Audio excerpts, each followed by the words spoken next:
Thank you for listening to Lone Star Community Radio. This program was broadcasted and recorded live from the LSCR studios in downtown Conroe, Texas. Lone Star Community Radio is supported by listeners like you. Donate and sponsor today. For more information on getting involved with Lone Star Community Radio, contact us at lscrstudios@gmail.com or visit us online at www.irlonestar.com. Welcome to Veterans Air, the Veterans Hour, your source for news, talk, and uncensored commentary here on the Lone Star Community Radio. I'm your host, Douglas B., and along with my sometimes co-hosts, you can listen to us live the first Tuesday of every month at 1 p.m., and you also can listen to us on veteransair.us, Facebook, iTunes, and all the other places Dick puts us at. As always, we're going to do a little housekeeping before we start. You can contact Veterans Air through the website, www.veteransair.us. You can leave us a message, drop us an email, or you can even, better yet, text us in the studio on our Google phone at 936-344-3083. Well, it is April, and I'm a little early this year, but as the show goes along, you'll find out why. Today, we're going to talk about preparedness. Preparedness not only for the upcoming hurricane season, which starts in 2 months, but also about what's going on in the world today.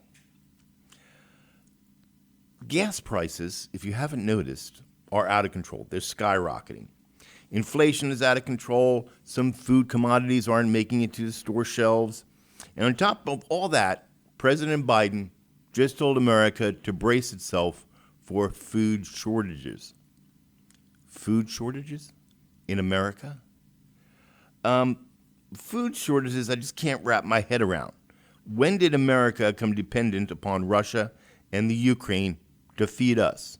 Seriously, somebody come and explain this to me. With all that's happening, I thought now would be a good time to talk about being prepared.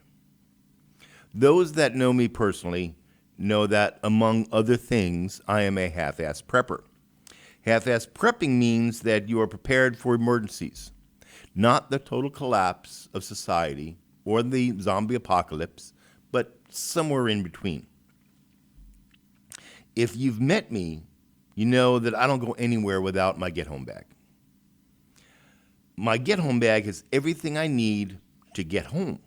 Money, Leatherman flashlight, tactical pen, K-bar, spork, Wi-Fi, power bank, my personal protective weapon, etc., and etc. It's not very big. It's no personal bag. And its purpose is to get me from wherever I'm at back home. Thus the name, get-home bag. I think everyone should have a get-home bag. Because you never know where you'll be or what you need.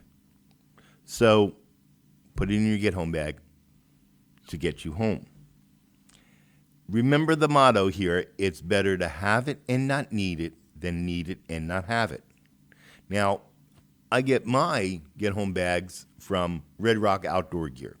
And you'll find the links to everything I'm going to talk about today below or above or whatever it is they do show up on whatever media you're listening to.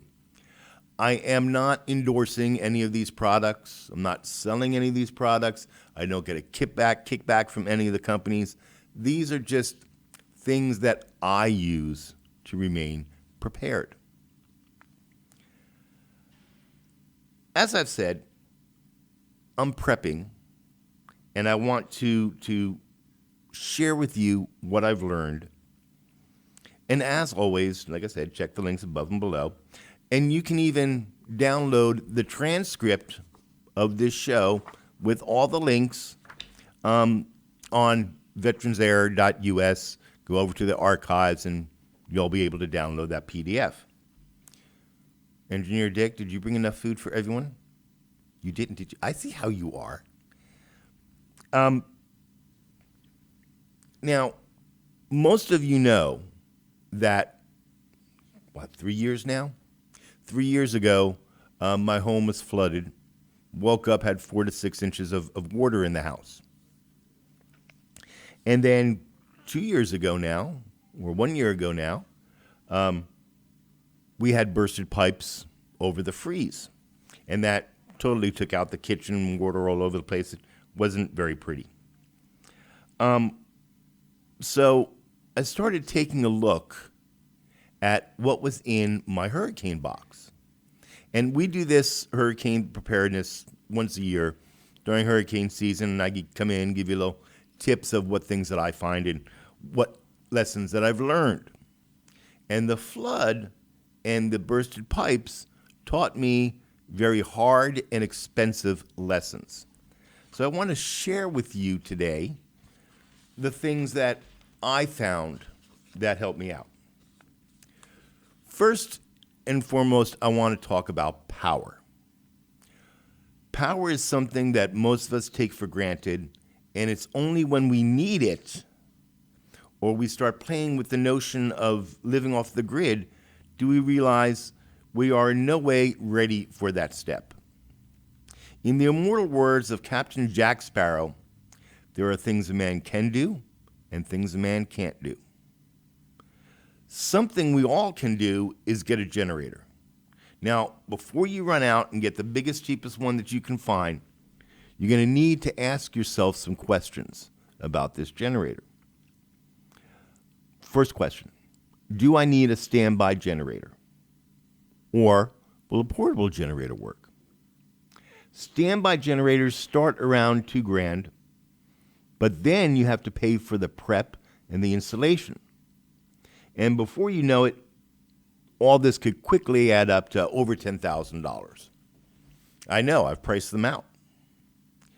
Portable generators, on the other hand, tend to be cheaper, but it requires you to maintain it. If you maintain your generator, it'll be available for you when you need it. Now, personally, I have portable generators as that works best for me in my situation. Next question that you have to ask if you're going with a generator is what to use for fuel. If you are doing a whole house standby generator, your fuel choices are going to be propane or natural gas. Portable generators, on the other hand, are you have a number of different choices. You can use gas, you can use propane, you can even use natural gas these days, or a combination thereof. For me, and what I do, what I use my generators for, and I have 2 of them, I chose to go with a dual fuel, propane and gasoline. This system of dual fuel, and some systems have all 3 fuels, gives you a lot more flexibility and a lot more ease of storing fuel. For my generators, I chose a company called Champion Equipment. I've been using Champion for years now. I've gone through Hondas and Power Maxes and all the rest, and I found Champion works really great for what I use it for, and they're a very easy company to work with. Like I said, I have dual fuel, gasoline and propane. So thinking about gasoline, you can store gasoline for about 6 months with a stabilizer. And then it starts to go bad, starts turning into kerosene, if you will. So that presents a problem for long-term storage. Propane, on the other hand, you can go out and get a propane tank. You can get one of the little barbecue tanks and whatnot and store it, and it'll last for years and years and years. As long as you don't open it up, you're good to go. The last question that you need to ask yourself about generators is, what do you really need to run, and how long do you need to run that? Unlike a standby generator that clicks on automatically when the power goes out, with a portable generator, you have to start this bad boy up and start plugging in extension cords. A portable generator is not meant to run your entire house. I know somebody out there is saying, Doug, that's not true. Well, for the most part, it is. But when you start moving up into like 10K generators like we have for the farm there, they're really not portable. You got to have them on a big trailer. Attempting to hook up one of the smaller portable generators to your house will result in two things. One, you're going to break the generator, or two, you're going to start a fire. Your house is not equipped to handle power from a generator. It's just not. You need a special circuit box and the whole 9 yards. And these portable generators, unless they're daisy chained, won't run your house. So when looking for a generator, you have to decide, how much power do I need? And to do that, you walk around your house and say, what do I need to run? Turn them over, look in the back, be a little data plate, and it'll tell you how many watts you need. You add all those things up, and that'll tell you how big of a generator you need. Now, that's not everything. There are certain, because when you look at a portable generator, you have cranking watts and running watts. Here's the difference. Cranking watts are what the generator can produce in short spurts. And you need to be aware of this because you have appliances that this will affect.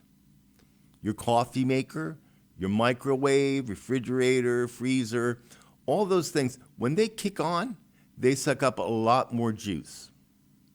And you can do harm to your other electronics that are running on the generator, or to the generator itself, or to the appliance that you're attempting to run if you have not compensated for that.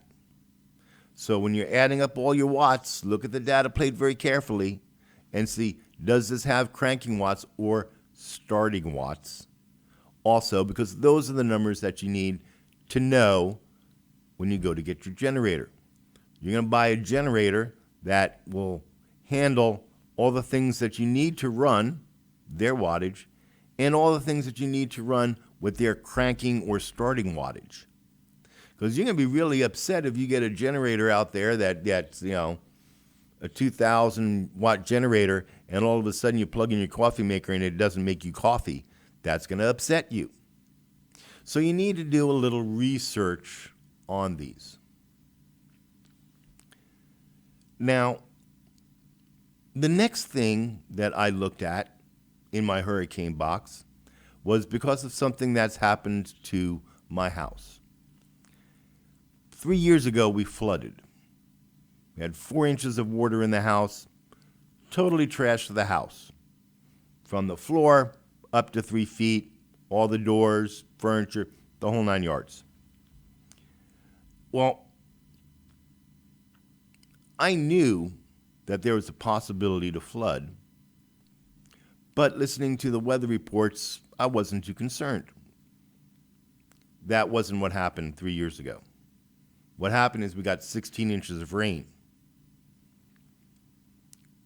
Where I live in my development, we didn't have a flooding problem per se, with this exception.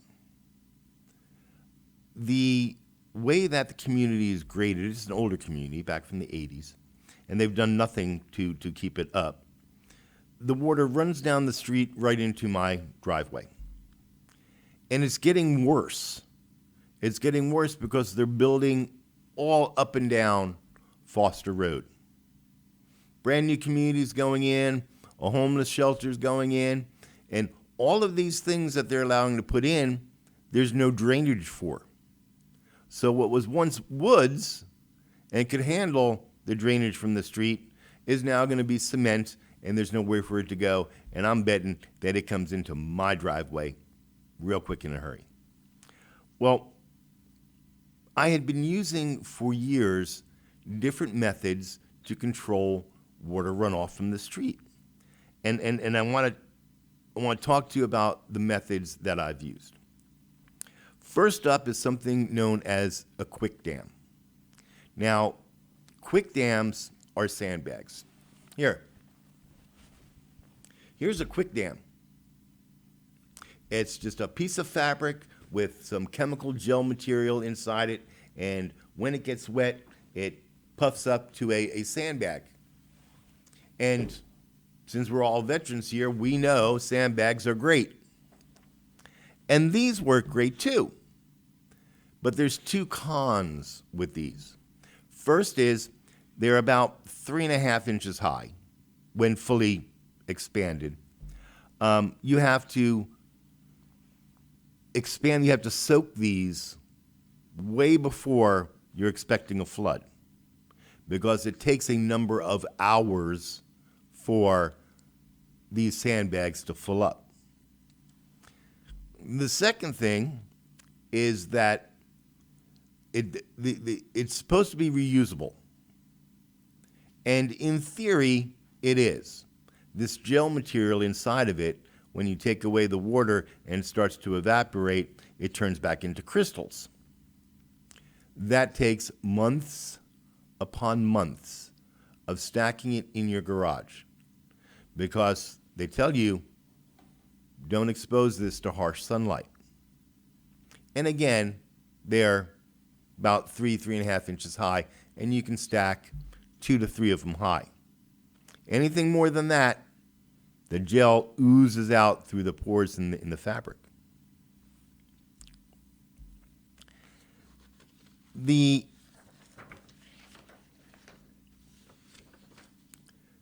other thing that I used, and I use these now almost exclusively, I use the quick dams to put sandbags in front of my external doors so the water doesn't get in there.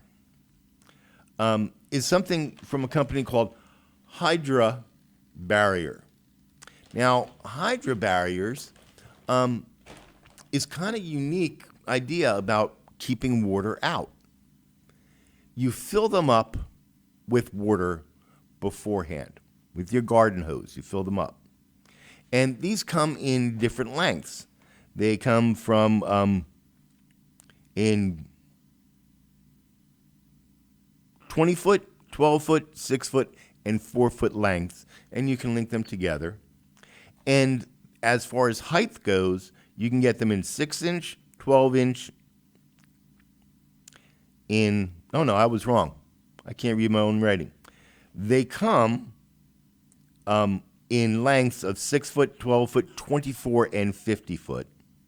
24 is what you need to go across your garage, by the way. And the heights range from 4, 6, 12, and as high as 20 inches high. These are semi-permanent barriers. You fill them up with water. When the flood is gone, everything's dry, you undo the hose attachment and drain off all the water that was in there, roll them up, and put them away. I like these. These are a lot more sturdy and easier to deal with than the quick dams. This I use in front of my garage door and at the end of my driveway to stop the water from the street running into my driveway and into my garage and then into the house. Now, that's not everything that you have to control flooding. And if you think that you may flood, and a lot of us do, or that because of the development in Montgomery and Conroe, we're building so much that an area that was previously dry may now become prone to flooding. Or you may have standing water on your property, and you want to get rid of that standing water. I present you with this little beauty. It's called a water bug, and it's from Wayne Pumps. This little thing is fantastic. When my house flooded and I had 4 to 6 inches in the entire house, I hooked this up and it drained the entire house in like 2 hours. Sucked it all up. I have a dip in my front yard that always fills with water. And I'm always trying to get that water out of there because I don't want mosquitoes. This little water bug pumps out that puddle just fine. And by the way, you can get them for under $100. I use rainwater for my gardens.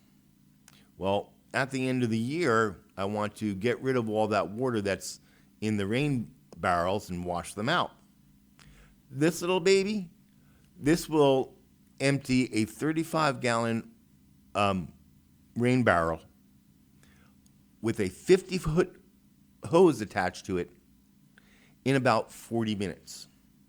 Yeah, they work that good. Being prepared for these disasters is a good idea. Not only is it a good idea, it's prudent to do this. And remember what I say, it's better to have it and not need it than need it and not have it. Pay attention to the weather reports. Hurricanes coming. Hey, out comes my hydro barriers. Start soaking my my quick dams.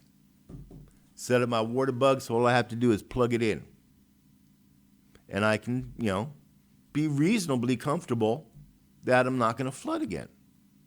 Because let me tell you, that sucked. The next thing that you want to prepare for is light. So you have a generator, but you only have light as long as that generator is running. And you can have alternate light sources.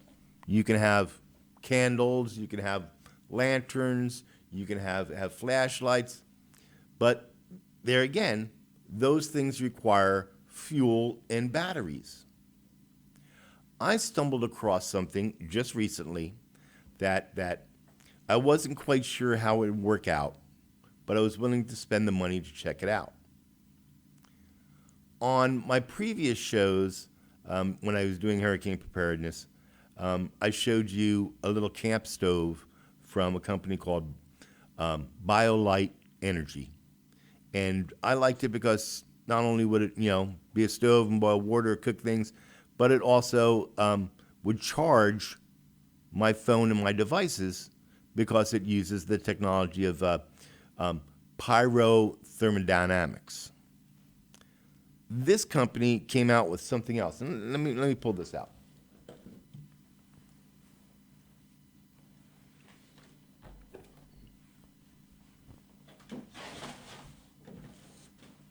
Can you guys see that? Oh, wait a second. I'm supposed to be showing it over here, aren't I? I'm sorry. Excuse me. I'm gonna move some stuff out of the way.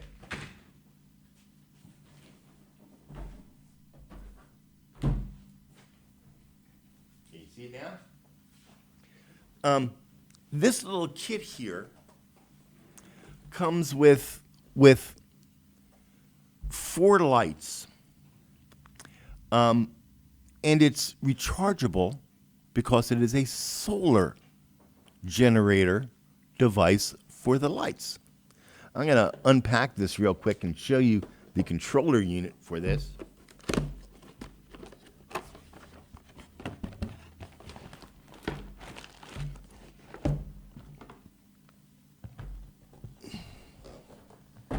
Now, I fully tested this. I got it last week, about 10 days ago, and I started testing it out. This is the controller unit for it. It controls the lights. It comes with, if I can get it out.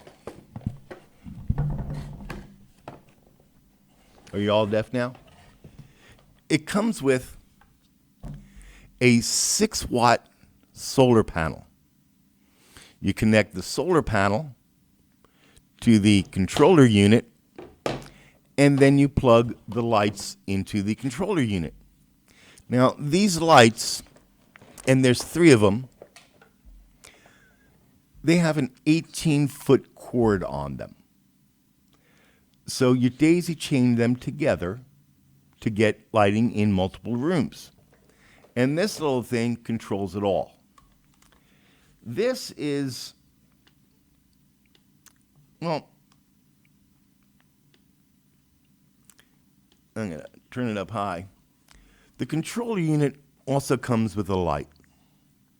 So you actually have 4 lights. And you're asking yourself, all right, I can do that with a candle. They're a little bit brighter than the candle because they're like 120 looms. And the lights are dimmable. Each one, you can control by a switch. It comes with a switch attached to it and so forth and so forth. But this little unit here, not only does it have a light and control all the other lights, it has an FM radio with an antenna. And it has a little SD slot. It has a little SD slot to add your music to it.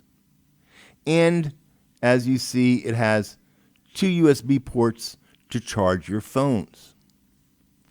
So in my testing, the first thing that I did was I fully drained the battery and then I recharged it.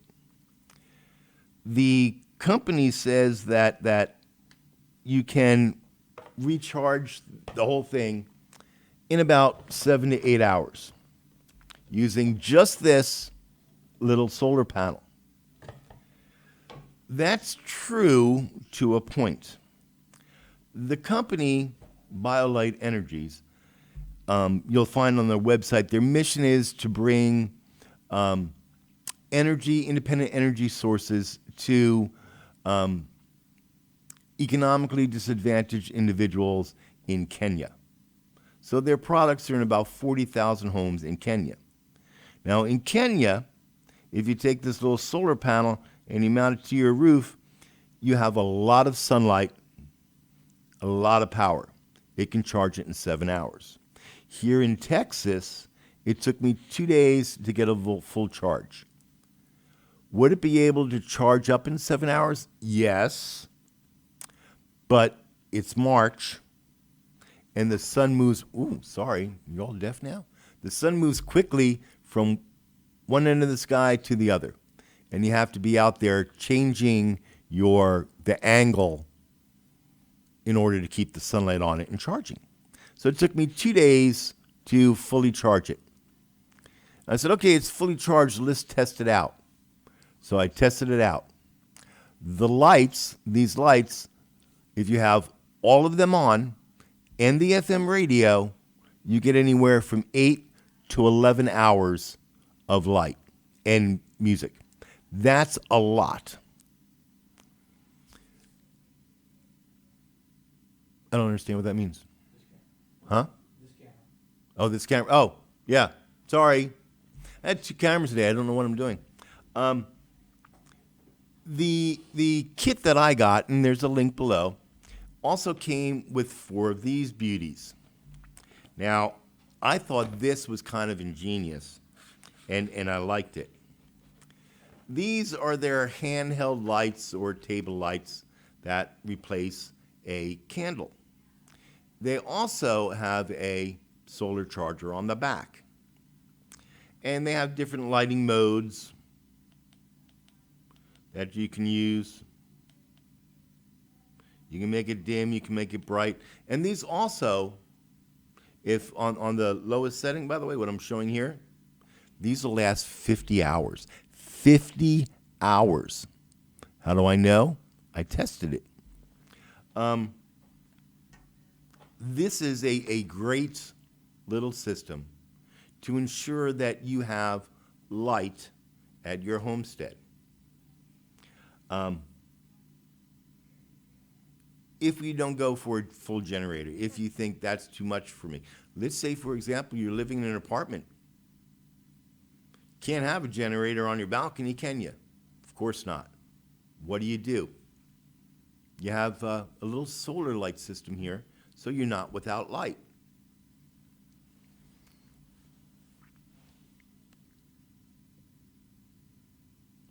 The kit is called the Solar Home 620, and you can find the link below. I want to talk to you about something that you probably don't even consider in preparedness, and that's your medication. A lot of us are on medication. A lot of us are on a lot of medication. And you get those medications in 30-day supplies. Back during one of the hurricanes, it came time to renew the meds, but there was no place to renew them. VA was closed. All the drugstores and everything were closed. Luckily, HEB came to the rescue and said, hey, if you need a prescription, bring in the prescription bottle, we'll give you a 3-day supply. And they did, luckily. But we're talking about being prepared. There's no reason that you can't go to your doctor and say, I would like to get a 90-day supply of this meds instead of a 30-day supply. And if it's not a controlled substance, like morphine or heroin or crack cocaine or all that other good stuff, you can get a 90-day prescription for them. This way, you'll always have it. It's better to have it and not need it than need it and not have it. Where am I, about a half hour? I'm just cranking right through these things. Remember, check the links above or below or to the side or wherever you happen to be viewing this or listening to it to get the links to all of these products that I'm using here today. The last thing I would like to touch on today for preparedness is food. I do not believe President Biden when he says that America will have food shortages. Farmers are still farming, ranchers are still ranching. The truth is that America does not need to buy fertilizer or food from Russia or the Ukraine. We do so because it is more expedient to do so, and because federal and state laws and EPA regulations make it necessary. But we can always change those laws. Do you know that we buy wheat from the Ukraine? Wheat! We buy it from the Ukraine. I know what you're thinking now. Doug, I remember as a little boy, as a little girl, going on trips with my family, and we'd pass acres and acres and acres of wheat waving in the wind. A lot of that acreage has been turned over to corn. Why are we planting so much corn? Ethanol laws. We can change them back. We changed them once, we can change them again. But I digress a little bit.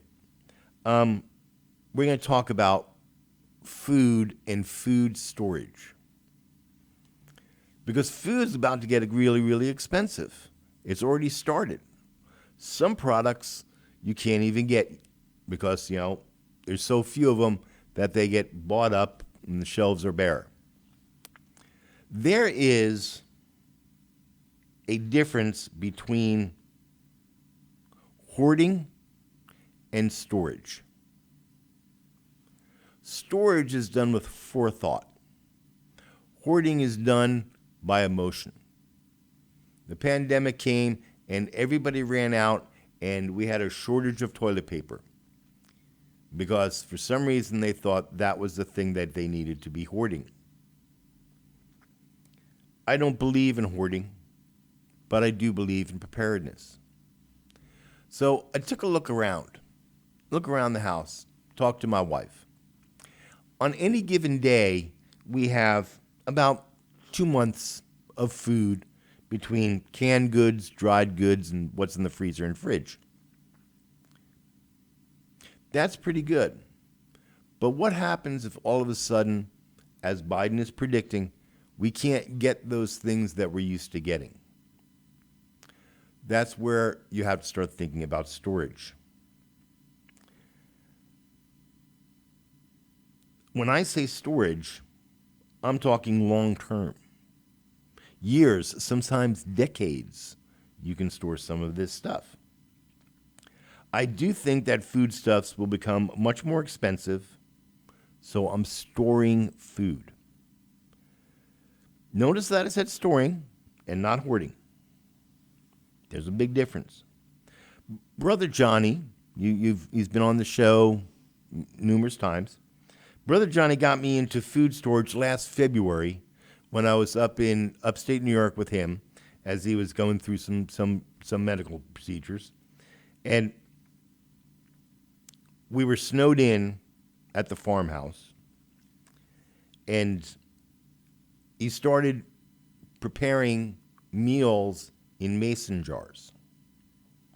And I asked him just exactly what he was doing. Well, he bought a whole mess of chickens because it was on sale. And now he was prepping that chicken and putting it into mason jars and canning it. And it'll be good on his shelves in the house for, a year or two. I never even thought about canning. But canning is a process. You need some things to do for canning. You need a pressure canner, which is not a pressure cooker. It's a different type of pot. Pressure canning. You need some mason jars, and you need to know what you're canning and how to can it, because not everything can be canned. The other side to that food storage preparation of canning is dry goods storage. Now, when it comes to food storage for dry goods, what you're going to store is going to depend how it is that you prepare it to be stored. Once you start looking around and thinking about what it is that you need, that will determine your method of the storage. And one of my go-to resources for what to store and how to store this is, believe it or not, the Church of Latter-day Saints. Yes, they are a recognized expert on food storage. So we're going to talk about dry storage today. And like I said, I got my information from the USDA and the Church of Latter-day Saints. Thank you so much. That's just for you, Lucas. All you really need to store dry goods like flour, oats, salts, beans, etc., is a Mylar bag. Well, you need a Mylar bag and you need an oxygen absorber. And I'm gonna point to the right camera this time. And you see that? That's a Mylar bag. These are 1 gallon size Ziploc Mylar bags. And inside of one of these bags is where you put your food. And depending how much you're putting in there, you put in 1 or more oxygen absorbers. The enemy of dry goods storage is oxygen, moisture, and light. This is why you use a Mylar bag and an oxygen absorber. Newsflash, your food storage, your vacuum sealer, is not meant to store food long term. If you suck all the air out of something, seal it, put it on your shelf, and go back a year later, you will find that air, oxygen, has actually permeated, whatever it is, through that plastic food storage bag. It's not airtight.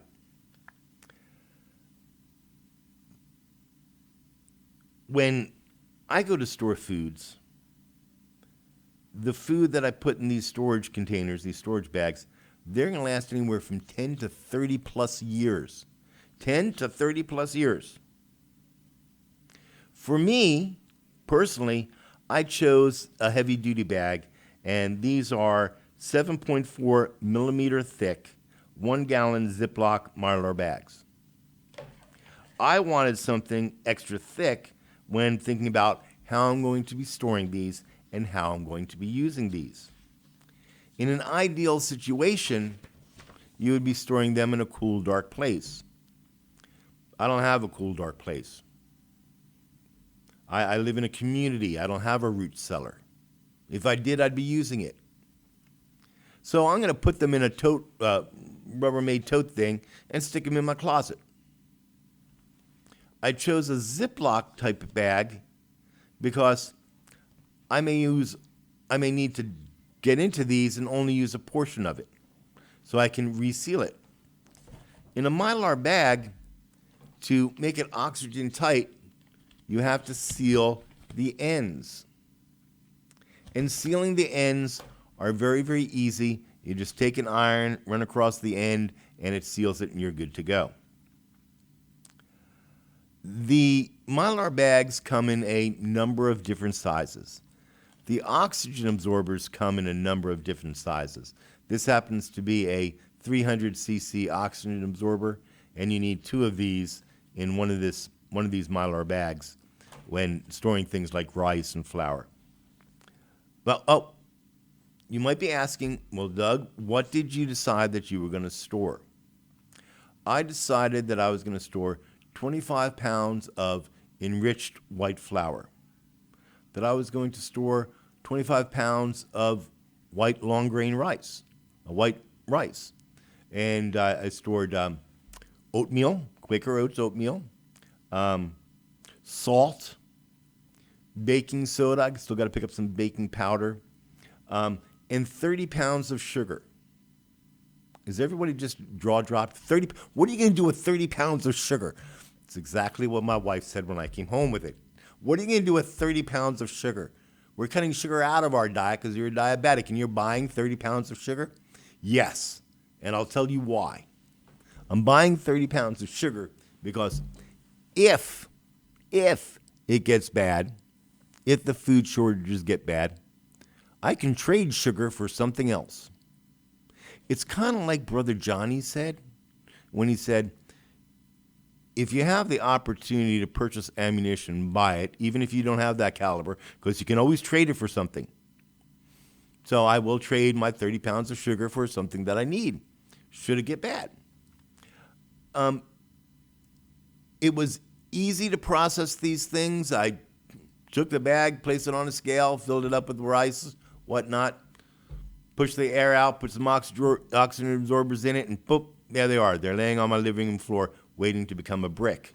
Because if you put enough oxygen absorbers in these bags, they will suck all the oxygen out, and you'll be left with a thin little brick like this. Makes it much, much easier to store. Do I have time to do my All Wars Ukrainian thing? 7 minutes. Okay, I can do that in 7 minutes.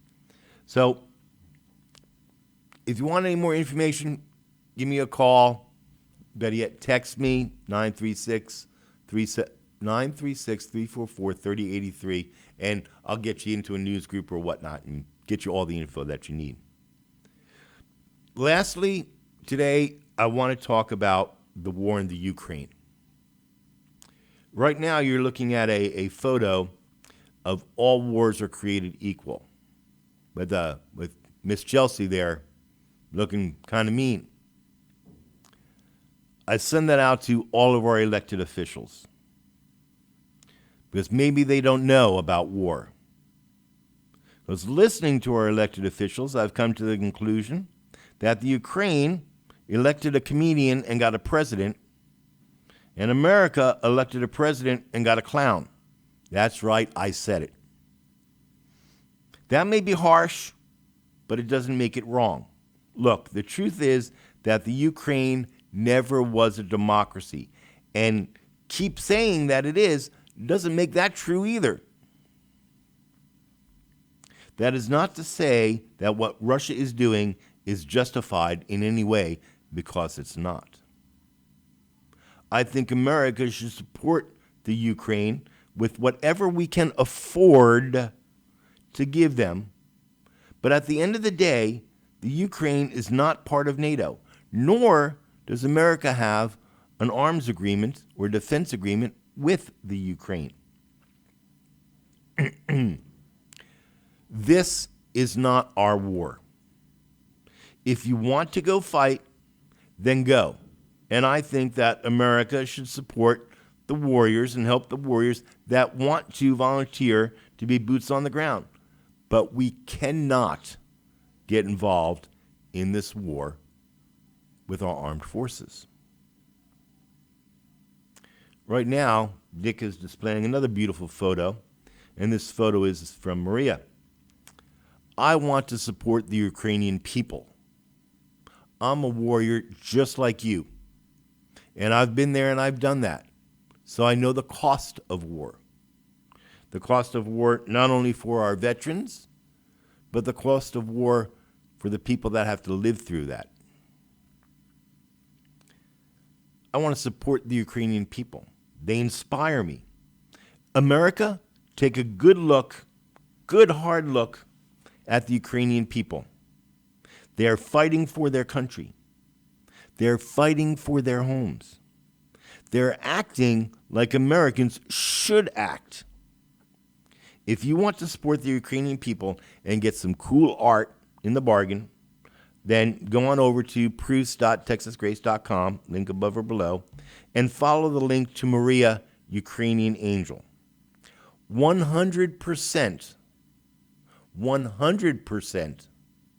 of the profits go directly to World Central Kitchen Chefs for Ukraine. And you can check their link above or below. A worthy organization with boots on the ground feeding Ukraine. Well, I'm going to make my time today, Dick. And I guess that's all I have to say today.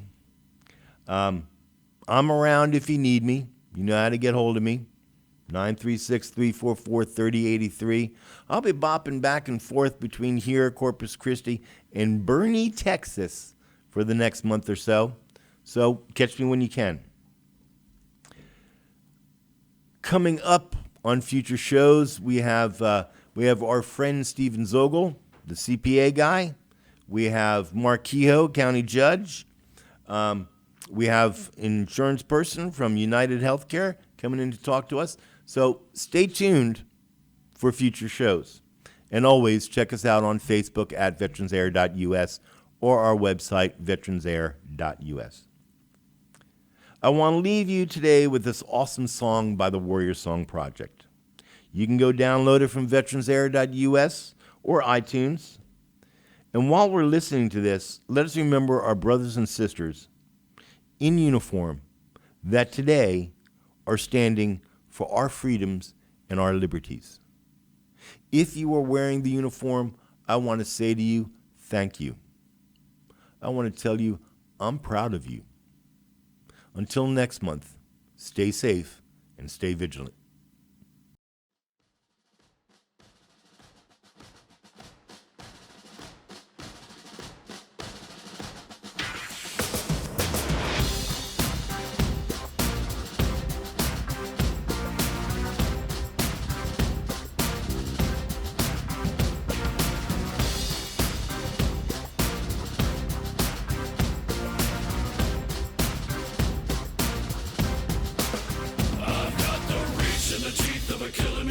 With a need to bleed you when the light goes green. Best believe I'm in the zone to be. From a yin to my yang to my yang to Z. Put a grin on my chin when you come to me. Cause I'll win, I'm a one of a kind. And I'll bring death to the place you're about to be. Another river of blood running under my feet. Forged in a fire lit long ago. Stand next to me, you'll never stand alone. I'm last to leave, but the first to go. Lord, make me dead before you make me whole. I feed on the fear of the devil inside of the enemy faces in my sight. Aim with a hand, shoot with a mind, kill with a heart like Arctic ice. I am a soldier and I'm marching on. I am a soldier and I'm marching on. I am a warrior, this is my song. I am a warrior and this is my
shoot the bastard. We're going to cut out